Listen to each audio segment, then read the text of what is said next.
بسم الله الرحمن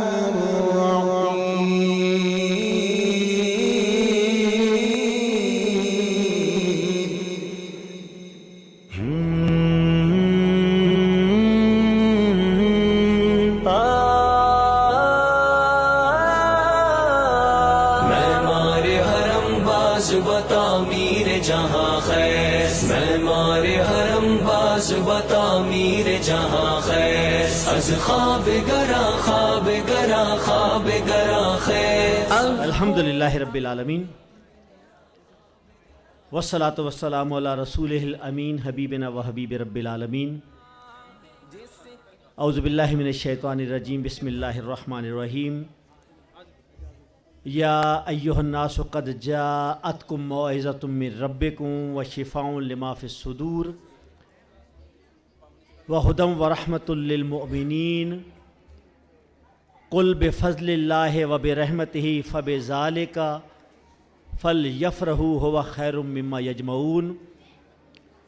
وقال رسول اللہ صلی اللہ علیہ وسلم ولا یشبع منہ العلماء ولا یخلق عن کثرۃ الرد ولا تنقضی عجائبہ او کما قال صلی اللہ علیہ وسلم.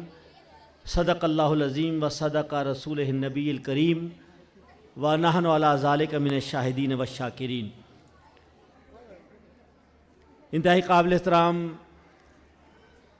جناب شاہ ولی اللہ صاحب، ڈائریکٹر دارالارقم اسکول G15 G14، قابل سعد احترام اساتذہ کرام، قراء حضرات، معزز مہمانان گرامی، معززین علاقہ، والدین محترم، خواتین و حضرات، السلام علیکم ورحمۃ اللہ وبرکاتہ. سچی بات تو یہ ہے کہ یہ بہت ہی بابرکت مجلس ہے، بہت خوبصورت مجلس ہے. اور اگر میں آپ سے یہ کہوں کہ اپنے چاروں طرف ذرا دیکھیے تو آپ کو بظاہر تو یہ نظر آ رہا ہے کہ ہم ایک ایسے بینکوٹ ہال کے اندر موجود ہیں کہ جس کی ایک چھت ہے، ایک چار دیواری ہے.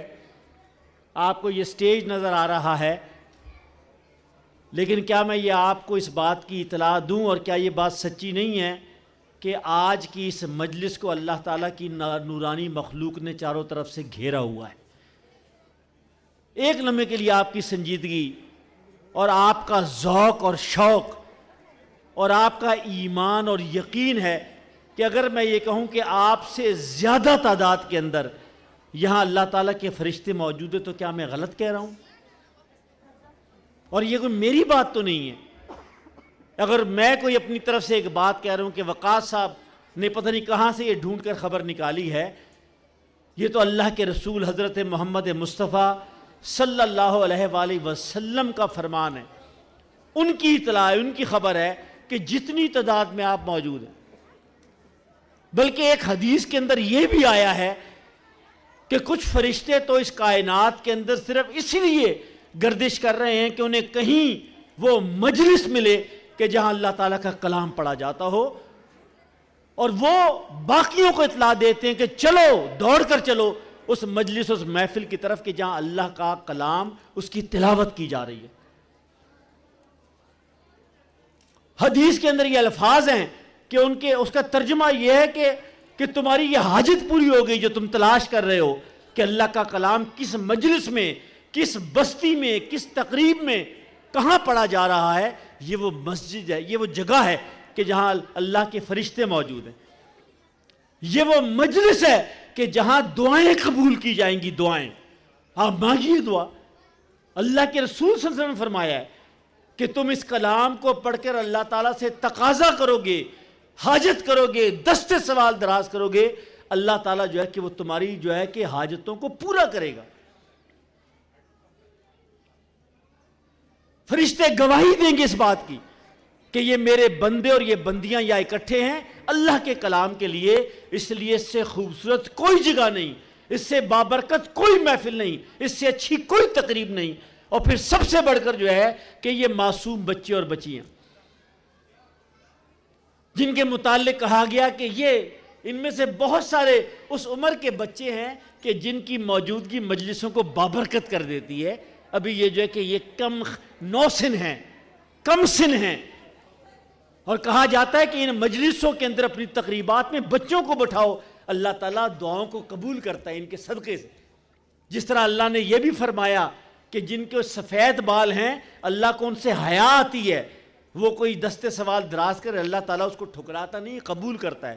بزرگوں کی مجلسیں بابرکت بنتی ہیں، یہ معصوم بچے اور بچیاں کہ جو اپنے قرآن کو سینوں میں رکھتے ہیں۔ یہ مجلس جو قرآن کے نام سے، اس لیے میں مبارکباد پیش کرتا ہوں شاہ ولی اللہ صاحب کو، سکول کی انتظامیہ کو، اساتذہ کرام کو، قرآن حضرات کو، جو ہماری بیٹیاں ہیں کہ جنہوں نے اس تقریب کا انعقاد کیا، یہ سارا کا سارا بابرکت۔ ہم اپنی دنیاوی اور اپنی مادی تقریبات کو کتنے تزک و احتشام سے، شان و شوکت سے، جذبے سے اور ولولے سے منعقد کرتے ہیں، ہاں اللہ کے کلام کو اور وہ بچے اور بچوں کو یہ زیب دیتا ہے کہ اتنی شاندار تقریب ہو۔ یہ حال بھی جو سوچ رہا ہوگا کہ یہ کیسی تقریب منعقد ہو رہی ہے، کیسی تقریب منعقد ہو رہی ہے کہ اللہ کا ذکر کیا جا رہا ہے۔ ابھی جو آپ نے تلاوت سنی ہے قاری صاحب سے، یعنی اللہ کا کلام تو وہ ہے کہ جو قرآن مجید کہتا ہے کہ وہ پتھروں کے اندر بھی جو ہے، پتھروں کے اندر بھی حرکت پیدا کر دیتا ہے۔ میں مبارکباد پیش کرتا ہوں انتظامیہ کو، ڈائریکٹر صاحب کو، تمام لوگوں کو، اور جو والدین موجود ہیں۔ اور یہ حدیث ہے، اور یہ صحیح حدیث ہے جس میں کہا گیا کہ ماں باپ جو حفظ کرنے والے بچے ہیں اور بچیاں ہیں، ان کے ماں باپ کے سروں پر نور کے تاج پہنائے جائیں گے۔ یا ہمارے بچے جنہوں نے حفظ کیا ہے، ہو سکتا ہے وہ یہ کہیں، یہ شکایت ہوگی جی محنت تو ہم نے کی ہے، ہم نے محنت کی ہے دن اور رات، اور یہ ماں باپ کو تاج کس لیے پہنائے جائیں گے؟ اور شاید بچوں میں، ظاہر بچے ہوتے ہیں، کم سن ہوتے ہیں، ان کی عمر کم ہوتی ہے، بہت ساری چیزیں نہیں سمجھتے، تو میں اپنے بیٹوں اور بیٹیوں سے یہ کہوں گا کہ آپ اللہ میاں سے یہ شکوہ نہ کریں، ان سے ناراض نہ ہوں، بدگمان نہ ہوں، اس لیے کہ اکثر جو بچے حفظ کرتے ہیں یہ والدین کا فیصلہ ہوتا ہے، بچوں کا چائس نہیں ہوتا۔ ظاہر اس عمر کے اندر ابھی بچوں کو اس فضیلت کا، اس درجے کا اور اس مقام کا پتہ نہیں ہوتا، یہ ماں کو پتہ ہے، یہ باپ کو پتہ ہے۔ وہ اپنے دل کے اندر یہ آرزو رکھتے ہیں کہ ہم جو ہے حافظ اور حافظہ کی ماں اور اس کے باپ کے لائے ہیں۔ وہ گھر جو ہے، وہ برادری، وہ خاندان اپنے آپ کو یہ کہتا ہے۔ تو اس لیے جو ہے یہ والدین کو اللہ کہ رسول صلی اللہ علیہ وسلم نے یہ خوشخبری دی ہے کہ قیامت کے دن ان کے سروں پر نور کا جو ہے تاج پہنایا جائے گا۔ اور دوسری یہ حدیث ہے، یہ بھی سن لیجئے، یہ بھی سن لیجئے کہ حافظ کو اس بات کی جو ہے کہ اجازت دی جائے گی کہ وہ 10 لوگوں کو اپنے ساتھ جنت کے اندر لے کر جائے گا۔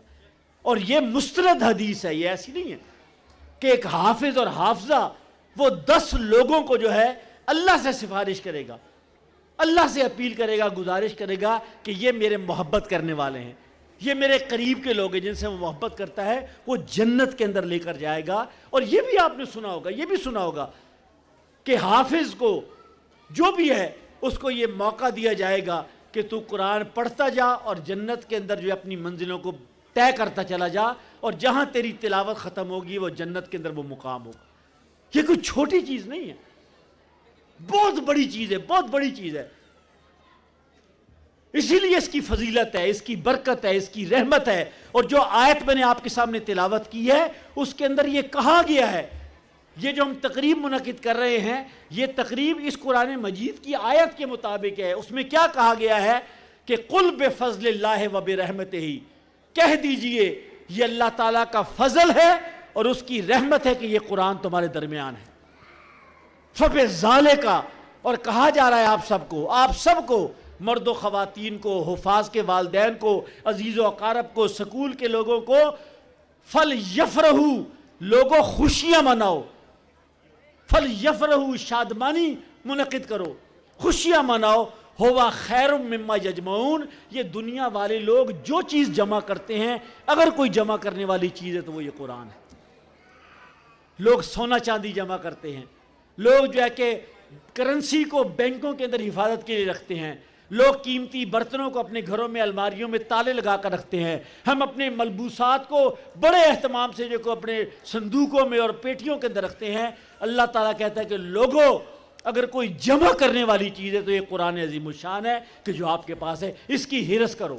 اس لیے کہا گیا کہ رشک جو ہے کسی معاملے میں جائز نہیں ہے سوائے ان دو چیزوں کے، کہ جس کو ایک تو وہ ہے کہ جس کو اللہ تعالیٰ نے قرآن کا علم دیا اور جو ہے کہ وہ اس کو تقسیم، اس کا رشک کرنا چاہیے۔ ان گھرانوں کے اوپر رشک کرو، ان خاندانوں کے اوپر رشک کرو کہ جو قرآن کے وہ کرتے ہیں۔ اس لیے آئیے اس موقع کے اوپر میں مبارکباد دیتا ہوں آپ سب کو، اور ساتھ ساتھ یہ کہتا ہوں کہ آئیے، یہ وہ موقع ہے کہ اس حوالے سے چند چیزیں میں آپ کی خدمت میں کہوں گا، بس 5 چیزیں ہیں، وہ کہہ کر میں اپنی بات کو ختم کروں گا۔ اس لیے خوشی کی مجلس، لیکن یہ ایک ذمہ داری کی مجلس بھی ہے، ذمہ داری کی۔ میرے بیٹے موجود ہیں، میں ان سے بھی کہوں گا، میرے یعنی عزیز خواتین حضرات والدین ہیں اور خاندان والے، ہو سکتا ہے کہ آپ کے اندر بھی یہ جوش اور جذبہ پیدا ہو کہ ہم اپنے بچوں میں نہ صرف خاندان کے بچوں میں، بھتیجوں اور بھانجوں کے اندر، حتیٰ کہ کسی بھی طریقے سے اس قرآن کے حفظ کرنے کے کلچر کو عام کیا جائے،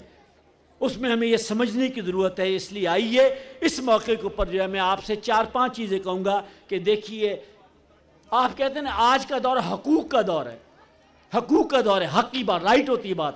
آپ کو معلوم ہے آج کل بڑا شور مچا ہوا ہے بچوں کے حقوق، اقلیتوں کے حقوق، ہمارے جو عیسائی اور ہندو مسلمان غیر مسلم بھائی اور بہنیں، ان کے حقوق کی بات ہوتی ہے۔ ماحول کے حقوق کے، جی ماحول صاف ہونا چاہیے، حتیٰ کہ جانوروں کے حقوق، کہ جانوروں کے یہ حقوق اس طرح ہونا چاہیے کہ اللہ تعالیٰ کی کتاب اور اللہ تعالیٰ کا کلام، کیا اس کی بھی کوئی حق ہے؟ کیا میں نے اور آپ نے یہ جاننے کی کوشش کی کہ میرے اوپر اور آپ کے اوپر جو کہ اس کا حق ہے؟ سب سے پہلا حق کیا ہے کہ روزانہ دن میں جو 4، 5، 7، 10 کام جو ہم روٹین کے کرتے ہیں، آپ کو پتہ ہے نا کون سے 5-7 کام ہیں کہ جو لازمی، جس کے بغیر ہمارا کوئی دن نہیں گزرتا، اس میں کھانا بھی ہے، سونا بھی ہے، اس کے علاوہ اور کچھ چیزیں بھی ہو سکتی ہیں۔ یہ چند کام ہیں جس کو آپ روٹین کہتے ہیں یا جس کو عموم کے کام کہتے ہیں۔ پہلی میری گزارش ہے، یہ جو حق کی بات ہے، تو ان میں سے ایک چیز جو ہے کہ تلاوت قرآن پاک۔ کیا ہمارے گھروں کے اندر ہر فرد، مسئلہ صرف ان کا نہیں ہے، یہ تو اللہ تعالیٰ نے توفیق دی ہے، انہوں نے یہ اعزاز حاصل کیا ہے، لیکن آپ میں سے ایک فرد جو ہے کہ وہ روزانہ اس کے معمول کے کاموں کے اندر یہ کام ہے کہ وہ اللہ تعالیٰ کے کلام کے ساتھ جڑتا ہے، اللہ تعالیٰ کے کلام کی وہ تلاوت کرتا ہے۔ یہ اپنی روٹین بنا لیجئے، وہ کتنا بھی ہے، یہ آپ کا معاملہ ہے اور آپ کے رب کا معاملہ ہے، اس کے معمولات میں اس تلاوت کو شامل کریں۔ یہ حدیث ہے کہ جس گھر کے اندر قرآن نہیں پڑھا جاتا وہ اجڑے ہوئے گھر کی مانند ہے۔ کتنا ہی خوبصورت گھر ہے، کتنا ہی اس میں ایئر کنڈیشن لگے ہوئے ہیں، اس کے اندر ہیٹر لگے ہوئے ہیں، اس کے اندر کارپٹ ڈلے ہوئے ہیں، اس کے اندر بہت اچھے ٹائلز آپ نے لگائی ہوئی ہیں، اس میں پردے بہت اچھے ہیں۔ اللہ کے رسول یہ کہتے ہیں کہ وہ اجڑا ہوا گھر ہے جس گھر کے اندر تلاوت نہیں کی جاتی۔ اس لیے آپ کو اپنا معمول بنا لیجئے۔ اس لیے اور دوسری بات یہ کہی ہے کہ وہ سینہ اجڑے ہوئے گھر کی مانند ہے جس میں اللہ تعالیٰ کا کلام موجود نہیں ہے۔ دوسری چیز جو ہے کہ میں آپ سے کہوں گا کہ اس کے بعد درست پڑھنا ہے۔ یہ قرآن کا حق ہے قرآن کا، درست پڑھنا ہے کہ آپ تلاوت کرتے ہیں تو کیا آپ ٹھیک طریقے سے تلاوت کرتے ہیں؟ ہمیں ہر چیز سیکھ آتی۔ میں بھی آپ کے سامنے غلط اردو بولنا شروع کر دوں، آپ میں سے کوئی 2 خواتین 2 مرد کہیں گے جی وقاص صاحب پتہ نہیں کیسے ماہر تعلیم ہے، ان کو اردو بولنی نہیں آتی۔ میں بھی جو ہے کہ انگریزی کا غلط لفظ بول لوں تو آپ کہیں گے یہ کیسا تعلیمی ادارہ ہے کہ جس میں ان کو انگریزی بولنی نہیں آتی، ان کو پی یو ٹی پٹ کے بجائے پی یو ٹی پٹ کہتے ہیں، تو آپ فوراً پکڑ لیں گے، آپس میں کہیں گے، مذاق اڑائیں گے، ایک دوسرے کو توجہ دلائیں گے کہ دیکھیے ہماری ٹیچر نے، اس نے جو ہے کہ کس طرح کہا۔ کیا ہمیں قرآن کے متعلق بھی یہ تصور ہے کہ قرآن ہم درست پڑھتے ہیں؟ یہ دوسرا حق ہے، صحیح تلفظ کے ساتھ، صحیح لہجے کے ساتھ۔ تیسری چیز جو آپ کی خدمت میں درخواست کروں گا کہ لازمی جو ہے یہ قرآن، آپ نے دیکھا نا ہمارے یہ بیٹے بیٹیاں بیٹھے ہیں، ابھی میری بیٹیوں نے اس کو سینے سے لگایا ہوا تھا، ہم اس کو چومتے ہیں، ہم اس کو ماتھے کے اوپر لگاتے ہیں۔ مجھے بتائیے کہ کیا یہ کافی ہے؟ کیا جس سینے کو لگاتے ہیں اس کے اندر بھی تو کوئی چیز ہونی چاہیے؟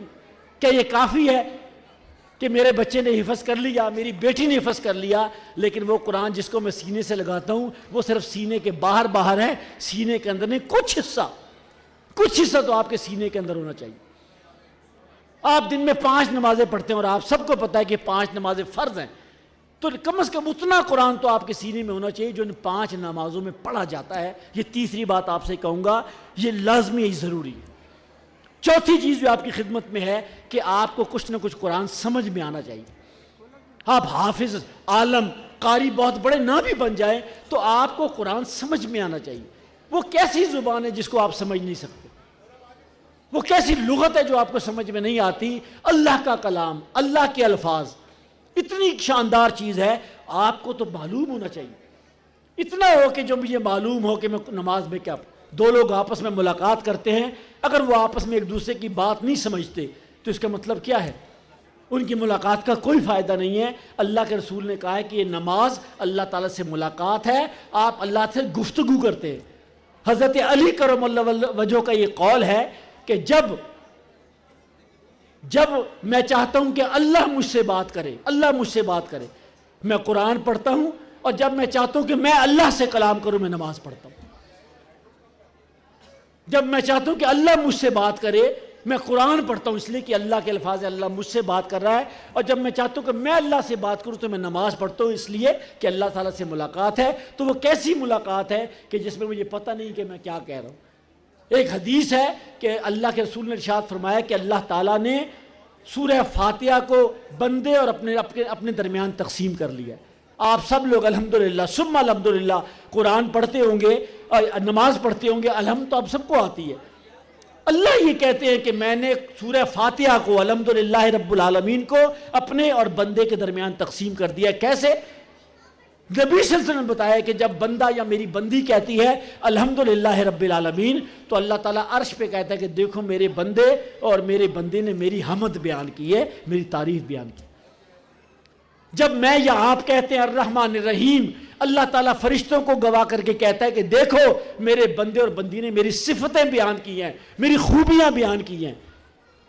جب وہ کہتا ہے ایاک نعبد و ایاک نستعین، تو اللہ تعالیٰ کہتا ہے کہ پوچھو یہ کیا مانگتا ہے؟ یہ کہہ رہے ہیں نا کہ یا اللہ تیری بندگی کرتے ہیں اور تجھی سے مانگتے ہیں۔ اگر مجھے نہیں پتا کہ میں نماز میں کیا کہہ رہا ہوں تو مجھے بتائیے نا۔ تو یہ اور آخری چیز جو ہے، آخری چیز کیا ہے؟ وہ قرآن مجید کہتا ہے کہ ہم نے اس قرآن کو اس لیے نازل کیا کہ تاکہ تم اس کی روشنی میں لوگوں کے درمیان فیصلہ کرو، فیصلہ کرو۔ کوئی بھی کام کرتے ہوئے یہ دیکھنا کہ قرآن کیا کہتا ہے۔ کوئی بھی کام کرتے ہوئے، آپ آ کر بیٹھی ہیں، آپ یہاں سے جا رہے ہیں، قرآن بتاتا ہے کہ کیا کر رہے ہیں۔ آپ خوش ہیں تو قرآن بتاتا ہے، آپ کو کوئی دکھ ہوا ہے تو قرآن بتاتا ہے۔ تو یہ وہ چیزیں ہیں، میں آپ سے درخواست کروں گا کہ بس میری بات مکمل ہو گئی ہے کہ یہ بڑی زبردست مجلس ہے، بہت بابرکت مجلس ہے۔ اللہ تعالیٰ نے دار ارقم کو یہ موقع دیا ہے، ان اداروں کو، ان اساتذہ کرام کو، کہ ایک بڑا کلچر پیدا ہوا ہے۔ اور ابھی بتا رہے تھے آپ کو ہارون صاحب جو ہمارے ذمہ دار ہیں کہ کتنی بڑی تعداد کے اندر افاظ ہیں۔ آخری بات اور سب سے آخری بات یہ ہے کہ یہ ایک ذمہ داری ہے ہم پر بھی اور آپ پر بھی۔ میں ذمہ داری سے نہیں بچ سکتا، شاہ ولی اللہ صاحب نہیں بچ سکتے، یہاں جو ہے ہارون صاحب، ندیم بٹ صاحب موجود ہیں، یہ نہیں بچ سکتے، اسی طرح خواتین و حضرات آپ بھی نہیں بچ سکتے، اور وہی ذمہ داری ہے اس کی حفاظت کرنا۔ یہ دیکھیے آپ کو ایک اعزاز ملا ہے، تو یہ اعزاز جو ہے یہ ایک بہت بڑی ذمہ داری کا، سنجیدگی کا تقاضا کرتا ہے کہ یہ اعزاز ان بچوں اور بچیوں سے چھننا نہ پائے، چھننے نہ پائے، محروم نہ ہو جائیں یہ بچے اور بچیاں کہ کل کل کوئی کہے کہ انہوں نے حفظ کیا اس کے بعد بھلا دیا، انہیں وہ ماحول نہیں ملا، انہیں وہ گھر نہیں ملا، انہیں وہ مجلس نہیں ملی، انہیں وہ سسرال نہیں ملی، انہیں وہ خاندان نہیں ملے، انہیں وہ تقریبات نہیں ملے کہ جس میں یہ اس قرآن کی حفاظت کر سکیں۔ یہ ہم سب کی ایک ایک کی ذمہ داری ہے۔ اللہ تعالی ہمیں یہ توفیق عطا فرمائے کہ ہم اس قرآن کے تقاضوں کو پورا کر سکیں۔ میں ایک مرتبہ پھر دار ارقم کی انتظامیہ کو، والدین کو، اساتذہ کرام کو، آپ سب کو مبارکباد پیش کرتا ہوں۔ اللہ کرے کہ آنے والے دنوں میں یہ بچے اس دنیا میں ہماری آنکھوں کی ٹھنڈک بنے، اور سب سے بڑھ کر آخرت کے اندر جو ہے یہ ہمارا سہارا بنے، ہمارے لیے صدقہ جاریہ بنے، ہمیں جو ہے کہ اپنے ہاتھوں کے ساتھ سے لے کر ہمیں اللہ تعالیٰ کی رضا اور اس کی جنت میں داخل کر سکیں۔ اقول قولی ھذا واستغفر اللہ لی ولکم ولسائر المسلمین، وآخر دعوانا الحمدللہ رب العالمین۔